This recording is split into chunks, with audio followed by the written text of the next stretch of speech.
ഏറ്റവും സങ്കീർണമായ കാര്യങ്ങളെ ഏറ്റവും ലളിതമായിട്ട് അവതരിപ്പിക്കുന്നവരാണ് പ്രതിഭകൾ. പെൺ പ്രതിഭകളുടെ ഈ തട്ടകം റെഡ് കാർപ്പറ്റിലേക്ക് എല്ലാ പ്രിയപ്പെട്ട പ്രേക്ഷകർക്കും സ്വാഗതം. കാലത്തിനൊപ്പം സഞ്ചരിക്കുന്നവരാണ് പ്രതിഭകൾ. ഈ പ്രതിഭകളുടെ തട്ടകത്തിലേക്ക് ഇന്നത്തെ ഈ കാലത്തിലെ ഏറ്റവും അനുയോജ്യമായ ഒരു ഗസ്റ്റിനെയാണ് ഞാൻ സ്വാഗതം ചെയ്യാൻ പോകുന്നത്. യുവതലമുറയുടെ എല്ലാവരുടെയും ഇൻസ്പിറേഷനും എല്ലാവരുടെയും പ്രിയങ്കരിയുമായ നമ്മുടെ സ്വന്തം അഹാന കൃഷ്ണ. അഹാന, എന്താണ് തോന്നുന്നത്? ഹാപ്പി ആണോ? റെഡ് കാർപ്പറ്റിൽ വന്നിട്ട് ഒരു എപ്പിസോഡൊക്കെ കഴിഞ്ഞു, എന്താണ് തോന്നുന്നത്? ഭയങ്കര സന്തോഷമാണ്. കാരണം ശരിക്കും ഞാൻ ആക്ച്വലി വിചാരിച്ചത് ഇങ്ങനെ ടാലന്റ് ഉള്ള ആൾക്കാരെ നിങ്ങളുടെ പ്രോഗ്രാമിന്റെ ആൾക്കാർ എവിടെ പോയി കണ്ടുപിടിക്കുന്നു എന്നുള്ളതൊരു ഭയങ്കര നല്ല കാര്യമാണ്. പിന്നെ നമ്മൾ ശരിക്കും സാധാരണ ഒരു പരിപാടി പോയി നമ്മളെക്കുറിച്ച് തന്നെ സംസാരിച്ചുകൊണ്ടിരിക്കുന്നതിനെക്കാട്ടിലും ഇത് നല്ല രസമാണ്. നമുക്ക് പുതിയ പുതിയ ആൾക്കാരെ കാണുന്നു. നമുക്ക് സാധാരണ ഇങ്ങനത്തെ ഇപ്പൊ നമ്മൾ ഇന്ത്യാസ് ഗോട്ട് ടാലന്റ് ഒക്കെ പോലത്തെ പ്രോഗ്രാമിൽ ടി വിയിലല്ലേ കാണാറ്. അപ്പോൾ ഇങ്ങനെ നേരിട്ട് കാണാൻ പറ്റുക. അപ്പോൾ അങ്ങനത്തെ ഒരു ഓപ്പർച്യൂണിറ്റി എനിക്ക് കിട്ടിയതിൽ എനിക്ക് ഭയങ്കര സന്തോഷമുണ്ട്. ഇന്നത്തെ വരാൻ പോകുന്ന ആൾക്കാരെ കാണാനുള്ള ഒരു ആകാംക്ഷ, ഒരു എക്സൈറ്റ്മെന്റ് ഒക്കെ ഉണ്ടല്ലേ? ആ എക്സൈറ്റ്മെന്റ് ഒട്ടും നമ്മള് കളയില്ല. അതേപോലത്തെ ആൾക്കാരെയാണ് റെഡ് കാർപ്പറ്റ് കണ്ടുവച്ചിരിക്കുന്നത്. ഇത് വെറുതെ നമ്മൾ വിചാരിക്കുന്ന പോലെ ഒരാളല്ല. ഭാവിയിൽ ഒരു ഡയറക്ടർ ആവാനുള്ള ഒരു ആലോചന, ഒരു ഷോർട്ട് ഫിലിമിന്റെ ഒരു ഐഡിയ ഒക്കെ മനസ്സിലുണ്ട്. ഒരു കഥ, കുട്ടി കഥയൊക്കെ ഉണ്ടെന്ന് കേട്ടു. അത് ഞാൻ വിസ്കോമാണ് പഠിച്ചത്. അപ്പോൾ എനിക്ക് ഇഷ്ടമാണ്. എനിക്ക് ആക്ടിംഗ് ആണ് കൂടുതൽ ഇഷ്ടം. പക്ഷെ എനിക്ക് ആക്ടിംഗ് ആണെങ്കിൽ കുറച്ച് ഈസി ആണല്ലോ അല്ലേ? വേറെ ആരെങ്കിലും എനിക്ക് ഈസിയർ ആയിട്ടാണ് തോന്നുന്നത്. എനിക്ക് ആഗ്രഹമുണ്ട്, നല്ല നല്ല കഥകൾ പറയണം എന്ന ആഗ്രഹമുണ്ട്. പക്ഷെ ഇപ്പൊ അങ്ങനെ പ്ലാൻ ഒന്നും ഇല്ല. ഒരു ഷോർട്ട് ഫിലിമിന്റെ ഐഡിയ എനിക്ക് കുറെ നാളായിട്ട് മനസ്സിലുണ്ടായിരുന്നു. അപ്പൊ അത് ഞാനിങ്ങനെ എഴുതിക്കൊണ്ടിരിക്കുകയായിരുന്നു. ആക്ച്വലി കുറെ നാളായിട്ട് മനസ്സിലുണ്ട്, പക്ഷെ ഭയങ്കര മടിയായിരുന്നു. അപ്പൊ ഈ അടുത്ത് ലോക്ക്ഡൌൺ ആയപ്പോ പിന്നെ സമയമൊക്കെ ധാരാളം ഉണ്ടല്ലോ. എത്രയും പെട്ടെന്ന് ഉണ്ടാവും അല്ലേ? തീർച്ചയായിട്ടും. ഒരു 5 months ഡെഫിനറ്റ്ലി. അപ്പൊ ഒരു 5 മാസത്തിന് ശേഷം നമ്മള് കാത്തിരിക്കുന്ന ഷോർട്ട് ഫിലിം പുറത്തു വരാൻ പോവാണ്. ഞങ്ങളൊക്കെ അറിയിക്കുമെന്ന് പ്രതീക്ഷയോടെ വെയിറ്റ് ചെയ്യാണ്. ഓക്കെ, പിന്നെ ഞാൻ ഒരു ക്വസ്റ്റ്യൻ ചോദിക്കാം. അല്ലെങ്കിൽ വേണ്ട, ക്വസ്റ്റ്യൻ ചോദിക്കണ്ട അല്ലേ? കാരണം ക്വസ്റ്റ്യൻ ചോദിച്ചാൽ എനിക്ക് അറിയാം മഹാൻ ഉഴപ്പും, ആൻസർ തരില്ല. അങ്ങനത്തെ ക്വസ്റ്റ്യൻസ് ഞാൻ ചോദിക്കാറുള്ളൂ. അങ്ങനെയല്ല, ചോദിച്ചോ, ഞാൻ ശ്രമിക്കാം. ഞാൻ ചോദിക്കാൻ പോകുന്ന ചോദ്യങ്ങൾ ഇവിടെ വിഷ്വലില് കാണും. ആ വിഷ്വലില് കണ്ടു കഴിയുമ്പോൾ ഞാൻ പറയുന്ന കാര്യങ്ങളൊക്കെ പിന്നെ ചെയ്യണം. സിമ്പിൾ ആണ്, അഹാനയ്ക്ക് പറ്റുന്നതാണ്. അപ്പൊ കുറച്ച് വിഷ്വൽസ് ഇവിടെ വരും. ബാക്കി ചോദ്യങ്ങൾ ഞാൻ പുറകെ ചോദിക്കുന്നതായിരിക്കും. അപ്പൊ എന്തായാലും വിഷ്വൽ കാണാം. ടൊവിനോ, പൃഥ്വിരാജ്, മമ്മൂക്ക, ലാലേട്ടൻ. ലൂക്കയുടെ ഫോട്ടോ. അതെ അതെ അതെ അതെ. അപ്പൊ ഈ മുഖങ്ങളൊക്കെ കണ്ടിട്ട് ഒരു സന്തോഷമൊക്കെ തോന്നില്ലേ? പിന്നെ തീർച്ചയായിട്ടും. ഇനി ഞാൻ എന്തായിരിക്കും ചോദിക്കാൻ പോണെന്നുള്ളത് ഏകദേശം എന്തെങ്കിലും ക്ലൂ ഉണ്ടോ? ഇല്ല. അതായത് ഇവരിൽ നിന്ന് അഹാന ഇഷ്ടമുള്ള ഒരാളെ സെലക്ട് ചെയ്യണം. അതായത് എന്റെ അടുത്ത് പേര് പറയണം. അപ്പൊ അതിലൊരു ടാസ്ക് ഒളിഞ്ഞു കിടക്കുന്നുണ്ട്. ആ വ്യക്തിയിൽ ഇഷ്ടമുള്ള ഒരു നടൻ, അത് ഏത് ഇതിൽ വേണമെങ്കിലും സെലക്ട് ചെയ്യാം. പൃഥ്വിരാജ്. പൃഥ്വിരാജ്. ആ ചിരിയിൽ അഹാന വീണ്ടും എനിക്ക് പണ്ടേ ഭയങ്കര ഇഷ്ടമാണ്. ഓക്കെ. വേറിട്ട പ്രണയ നായകൻ പൃഥ്വി. ആ ഒരു കാര്യത്തോട് യോജിക്കുന്നുണ്ടോ?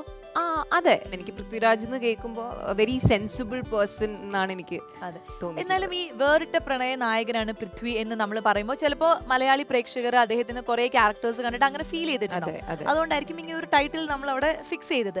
അതിനെ കുറിച്ചിട്ട് എന്തെങ്കിലും കുറച്ച് സംസാരിക്കാൻ പറ്റുമോ?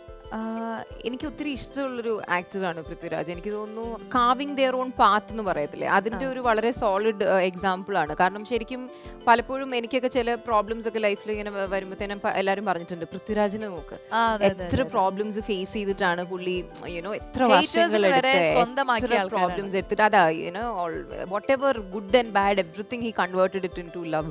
അപ്പോൾ നമുക്ക് ഭയങ്കര ഒരു റെസ്പെക്ട് തോന്നുന്ന ഒരാളാണ് ഇപ്പൊ Prithviraj. He's moulded his career and his personality in such a way that ഇന്ന് പുള്ളി എന്തെങ്കിലും പറയുമ്പോൾ നമുക്ക് പൃഥ്വിരാജ് പറയുന്നത് ശരിയാണ്, അല്ലെങ്കിൽ പൃഥ്വിരാജ് പറയുന്നതിൽ എന്തെങ്കിലും കാര്യം. കറക്റ്റ്. അപ്പൊ അത് എളുപ്പമായിട്ടുള്ള കാര്യമൊന്നുമല്ല. അതിപ്പോ വന്ന അടുത്ത ദിവസം ദൈവമായിട്ട് കൊണ്ട് തരുന്ന സാധനമൊന്നുമല്ല. അത് വർഷങ്ങളെടുത്ത് അവരവരുടെ പേഴ്സണാലിറ്റിയിലൂടെ മോൾഡായി വരുന്ന ഒരു സംഭവം. And I really like Prithviraj. I think he's A very nice actor. നമുക്കൊരു ഭയങ്കര ഒരു നമ്മുടെ ഇൻഡസ്ട്രിയിലെ ആളാണെന്ന് പറഞ്ഞ് മറ്റ് ഇൻഡസ്ട്രീസിലൊക്കെ കാണിക്കാൻ ഭയങ്കര. ആൻഡ് എത്ര ഇൻഡസ്ട്രീസിൽ വർക്ക് ചെയ്തിട്ടുണ്ട് പുള്ളി. His worked in Bollywood and Tamil and Telugu and ഒരു ആക്ടർ മാത്രമല്ലല്ലോ, ഒരു ഫിലിം പേഴ്സണാലിറ്റി. ഇഷ്ടമാണ്.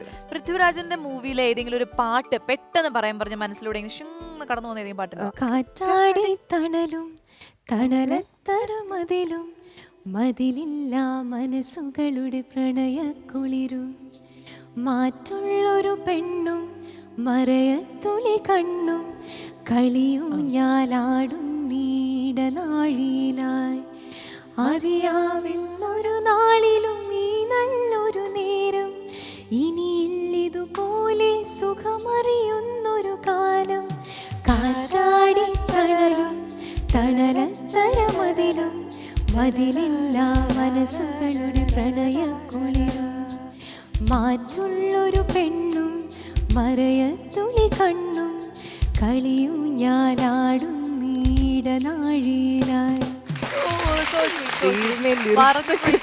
ലിറിക്സ് ഇല്ല, അങ്ങനെ വലിയ തെറ്റൊന്നുമില്ല. നല്ല രസമായിരുന്നു കേട്ടോ അവിടെ ഇരുന്ന് എക്സ്പ്രഷൻ കാണിച്ചുകൊണ്ട്. എനിക്ക് എളുപ്പമാണ്. എനിക്ക് ഈ പാട്ടൊക്കെ ഞാൻ അവസാനമായിട്ട് പാടിയ 10 വർഷം മുമ്പായിരിക്കും. 2006 ഇറങ്ങിയ പാട്ടല്ലേ, ഞാൻ 6ാം ക്ലാസ്സിലായിരുന്നു. പക്ഷെ പറഞ്ഞപ്പോഴേക്കും പെട്ടെന്ന് തന്നെ ആ പാട്ട് പാടിയത് വളരെ ക്യൂട്ടായിട്ട് അത് പാടി, ഒരുപാട് സന്തോഷമായി. അപ്പോ ഇനിയാണ് നമ്മൾ എന്ത് ചെയ്യാൻ പോകുന്നത്? എന്താ ചെയ്യാൻ പോകുന്നത്? വേറെ ഒന്നുമില്ല, നമ്മൾ വെറുതെ ഇരുന്ന് കാണുള്ളൂ. നമ്മുടെ റെഡ് കാർപ്പറ്റിന്റെ അതിഥികൾ, ഇവരെ കുറിച്ച് പറയുകയാണെങ്കിൽ എനിക്ക് തോന്നുന്നു ആദ്യമായിട്ടാണ് നമ്മുടെ ഈ ഫ്ലോറിൽ രണ്ട് പെയർ ആയിട്ടുള്ള കണ്ടസ്റ്റൻസ് വന്ന് പെർഫോം ചെയ്യാൻ പോകുന്ന ആദ്യമായിട്ടാണ്. ഇവര് ട്വിൻസ് ആണ്. അതാണ് ഇതിന്റെ ഒരു ഹൈലൈറ്റ്. ബാക്കി ഇവരുടെ ഒരു കാര്യങ്ങളും എങ്ങനെയൊക്കെയാന്നുള്ളത് നമ്മൾ ചെറിയൊരു പ്രൊഫൈൽ ക്രിയേറ്റ് ചെയ്തിട്ടുണ്ട്. സോ അതൊന്ന് നമുക്ക് നോക്കാം. ഓക്കെ.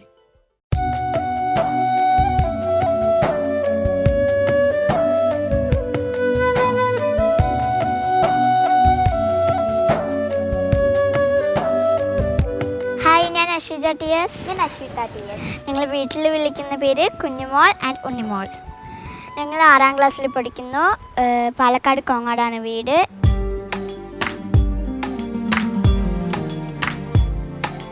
ഡാൻസിലേക്ക് എത്താൻ തന്നെ അമ്മയും അച്ഛനും മാത്രമായിട്ടാണ് ഞങ്ങൾക്ക് സപ്പോർട്ട് ചെയ്യുന്നത്. പിന്നെ സ്കൂളിലെ കൂട്ടുകാരും ടീച്ചേഴ്സ്, ഹെഡ് മാഷൊക്കെ ഞങ്ങൾക്ക് വളരെയധികം സപ്പോർട്ട് ചെയ്യുന്നുണ്ട്. അമൃത ടി വിയിൽ എല്ലാവരും ഞങ്ങളെ സപ്പോർട്ട് ചെയ്യണം. ഈ പ്രോഗ്രാം കാണുന്നവരും എല്ലാവരും സപ്പോർട്ട് ചെയ്യണം. നടക്കാൻ പറ്റുന്ന ആ ടൈം മുതൽ തന്നെ ഡാൻസിനോട് ഭയങ്കര കപ്പുമ്പോയിരുന്നു. KMS സ്കൂളിലെ ടീച്ചേഴ്സാണ് ഇവർക്ക് ഡാൻസിൻ്റെ ഒരു ഇതുണ്ട് എന്ന് അപ്പം പറഞ്ഞത് ചേർത്ത്. കാരണം ഞങ്ങൾക്ക് അതിനുള്ളൊരു കഴിവുണ്ടായിരുന്നില്ല മക്കളെ ഡാൻസിന് വിടാനും ഇതിനൊന്നും. ഒരു ദിവസം വന്നിട്ട് ഒരു ഉറക്കത്തിൽ വേറൊരു സ്റ്റേജിൽ ഞങ്ങൾ ഡാൻസ് കളിക്കാൻ പോയി. അപ്പോൾ അതിൽ പോയപ്പോൾ ചുമ്മാ കളിച്ച് വന്നതിൽ ഒരാളെ ഉറക്കത്തിൽ നിന്ന് എണീറ്റ് കളിച്ചിട്ടുണ്ടായിരുന്നു. അപ്പോൾ അടുത്ത് പോയി തട്ടി വിളിച്ചപ്പോൾ ആളെ അറിഞ്ഞിട്ടില്ല, അങ്ങനെ ഉറങ്ങുക ചെയ്തത്. അപ്പോൾ ആ ഉറക്കത്തിലായിരുന്നു ആൾ എണീറ്റ് കളിച്ചത്. അതിനുശേഷമാണ് എന്തായാലും ഡാൻസ് ഇത്രത്തോളം അവർക്ക് മനസ്സിൽ കയറിയിട്ടുണ്ട് എന്നുള്ളത് മനസ്സിലായത്. അമൃത TVയുടെ റെഡ് കാർപ്പറ്റ് പ്രോഗ്രാമിൽ പങ്കെടുക്കാൻ കഴിഞ്ഞതിൽ വളരെയധികം സന്തോഷമുണ്ട്. ഞങ്ങളൊരു ഭാഗ്യമായിട്ട് കണക്കാക്കണത്.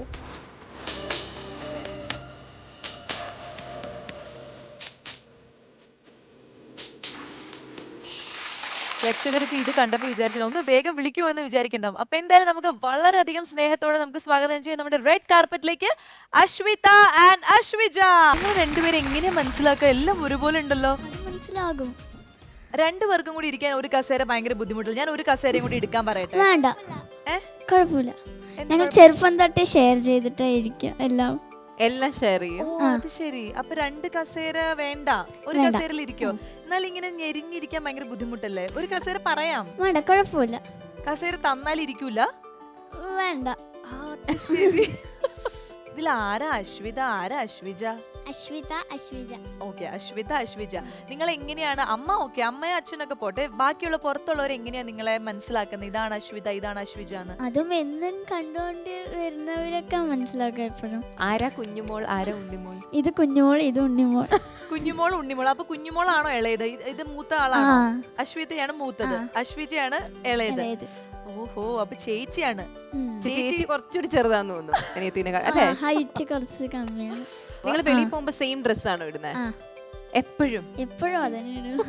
എത്ര പ്രായത്തിലാണ് നിങ്ങൾ പഠിച്ചൊക്കെ തുടങ്ങിയത്? പഠിച്ചിട്ടുണ്ടോ എവിടെയെങ്കിലും? ക്ലാസ്സിക്ക് പഠിക്കാൻ പോയിട്ടുണ്ടായിരുന്നു, പക്ഷെ റെഗുലർ ക്ലാസ്സിൽ പോവാൻ പറ്റുണ്ടായിരുന്നില്ല. ഇടയ്ക്കിടയ്ക്കേ പോവുള്ളൂ. അതെന്താ? മടിയൊന്നുമില്ല, പോവാൻ പറ്റില്ല. പറ്റിണ്ടായിരുന്നില്ല.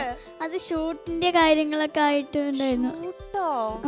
സിനിമാ നടിമാരാണോ? അങ്ങനെയൊന്നും പറയാൻ പറ്റില്ല. പിന്നെ നിങ്ങൾ അങ്ങനെ പറയാൻ പറ്റാത്ത?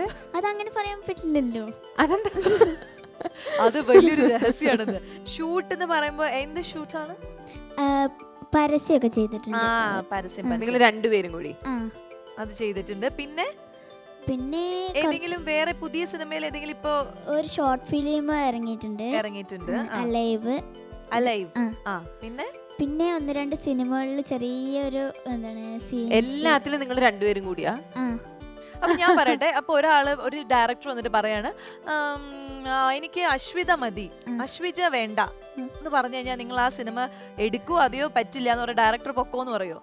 ഏയ് എനിക്ക് സങ്കടമൊന്നും ഉണ്ടാവില്ല. ഇപ്പോൾ എനിക്ക് സങ്കടം ഉണ്ടാവില്ല, അവൾക്ക് സങ്കടമില്ല. എനിക്കിപ്പോൾ കിട്ടി വെച്ചാൽ അവൾക്ക് സന്തോഷം ഉണ്ടാവും, അവൾക്ക് കിട്ടി വെച്ചാൽ എനിക്ക് സന്തോഷം. എപ്പോഴും അങ്ങനെ ആയിരിക്കണം. Okay, very good. Very good. ഈ ആദ്യമായിട്ട് ഡാൻസ് കളിച്ചത് ഏത് വയസ്സിലാണ്, എപ്പോഴാണ് ആ സ്റ്റേജ് എന്തെങ്കിലും ഓർമ്മയുണ്ടോ മക്കൾക്ക്? LKG പഠിക്കുമ്പോൾ സ്കൂൾ ആനുവൽ ഡേക്ക് കളിച്ചിട്ടുണ്ട്. എപ്പോ തൊട്ടാ നിങ്ങൾ സ്വന്തമായിട്ട് കൊറിയോഗ്രാഫി ചെയ്യാൻ തുടങ്ങിയ? ഒരു 2ാം ക്ലാസ് എന്നൊക്കെ തുടങ്ങി. അമ്മ നമസ്കാരം. നമസ്കാരം. രണ്ടുപേരും നീലേക്കിട്ട് മാച്ചിങ് പെയറായിട്ട് വന്നിരിക്കുകയാണ്. അവരും ബ്ലൂ. അതെ, എന്താ പേര്? അജിത. അച്ഛന്റെ പേര് സന്തോഷ് കുമാർ. ഓക്കെ. അപ്പൊ ഇവരുടെ ഉറക്കത്തിൽ ഉണ്ടായ കഥ എന്താണ്? അത് കാലത്ത് ഞാൻ എപ്പോഴും എണീക്കുമ്പോൾ പാട്ട് വെച്ചിട്ടായിരുന്നു എണീക്കുക. TV-യിൽ പാട്ട് വെച്ചിട്ട് എണീക്കാറുണ്ട്. അപ്പോൾ അന്ന് കറണ്ട് ഇല്ലാത്തതുകൊണ്ട് ഫോണിൽ പാട്ട് വെച്ചിട്ട് ഞാൻ എണീറ്റ് പോയി. ഇവരെ വിളിക്കുമ്പോൾ എണീക്കുന്നുണ്ടായിരുന്നില്ല. അപ്പോൾ ഞാൻ പാട്ട് വെച്ചിട്ട് ഞാൻ വെളിയിൽ പോയി. അപ്പോൾ വെളിയിൽ പോയപ്പോൾ ഒരു സൗണ്ട് ഉള്ളുന്നൊരു കാലിലെ പാൽസരത്തിൻ്റെ സൗണ്ട് കേൾക്കുന്നു. സൗണ്ട് കേട്ടപ്പോൾ എന്താ ഇങ്ങനെ സൗണ്ട് കേൾക്കുന്നത് പറഞ്ഞ് നോക്കുമ്പോൾ ഒരാൾ, അതായത് അശ്വിജ എണീച്ച് കളിക്കുകയായിരുന്നു. അപ്പം ഞാൻ ഇതെന്താ അത് പറഞ്ഞ് അവൾ എണീറ്റ് കളിക്കുകയാണെന്നാണ് വിചാരിച്ചത്. അപ്പോൾ പോയി വിളിക്കുമ്പോൾ അറിയുന്നില്ല ആള്. പോയി തൊട്ട് നോക്കിയപ്പോൾ അതേപടി അങ്ങനെ കിടന്നുറങ്ങി. ഇത് എത്ര വയസ്സുള്ളപ്പോഴാ? അത് ഫസ്റ്റ് സ്റ്റാൻഡേർഡിൽ. ഓ അത് ശരി. അതിനുശേഷമാണ് ഡാൻസിന് ഇത്ര ഇൻട്രസ്റ്റ് കൊടുത്തത്. അതാണ് അപ്പൊ ആ കഥ. അപ്പൊ എന്തായാലും നമുക്ക് ഉറക്കത്തിൽ ഡാൻസ് കളിക്കുന്ന ആൾക്കാർ സ്റ്റേജിൽ എങ്ങനെയാ കളിക്കണെന്ന് അറിയണ്ടേ? അപ്പൊ നമുക്ക് ഇനി സമയം കളയണ്ട, തുടങ്ങാം അല്ലേ? ഈ ജിഗ് ഡ്രസ് ഒക്കെ ഇട്ടിട്ട് ഏത് ഡാൻസാ കളിക്കാൻ പോകുന്ന? ലൂസിഫർ സിനിമയിലെ ഇത് നിങ്ങൾ സെൽഫായിട്ട് കൊറിയോഗ്രാഫി ചെയ്തതാണ്? ഇടയത്തെ സ്റ്റെപ്പ് മാത്രം വീഡിയോ നോക്കി ചെയ്യും. ഓക്കെ. ഇടയിലത്തെ സ്റ്റെപ്പ് മാത്രം നമ്മൾ ലൂസിഫറിന്റെ ഡയറക്ടർക്ക് കൊറിയോഗ്രാഫർക്ക് വിട്ടുകൊടുക്കും. നിങ്ങൾക്ക് ടെൻഷനൊക്കെ ഉണ്ടോ കളിക്കാൻ പോകുന്നതിന് മുമ്പ്? അത് കൂളാണോ? എന്തിന് ടെൻഷൻ?